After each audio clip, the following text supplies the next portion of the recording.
রাসমেলা উদ্বোধন করার জন্য আসছেন ভারতবর্ষের প্রাক্তন প্রতিরক্ষা মন্ত্রী এবং দার্জিলিং সাংসদ থেকে শুরু করে সবাই আপনাদেরকে সরাসরি দেখাচ্ছি ফেসবুক লাইভের মাধ্যমে।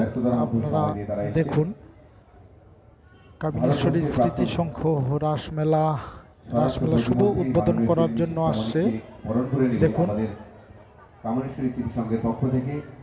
এখন ভারতবর্ষের প্রাক্তন ষষ্ঠ প্রতিমন্ত্রীকে বরণ করে নেবে। আপনাদেরকে সরাসরি দেখাচ্ছি, দেখুন, আপনাদের সরাসরি দেখাচ্ছি ভারতবর্ষের প্রাক্তন আপনাদের সরাসরি দেখাচ্ছি, আপনাদের সরাসরি দেখাচ্ছি হলুদ গামছা দিয়ে বরণ করে নিচ্ছে। দেখুন, ভারতবর্ষের প্রাক্তন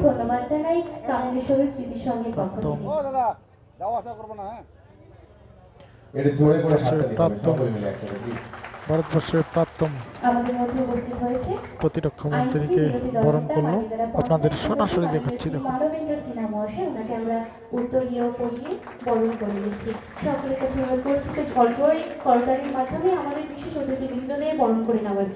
আপনাদের সরাসরি দেখাচ্ছি ফেসবুক লাইভের মাধ্যমে।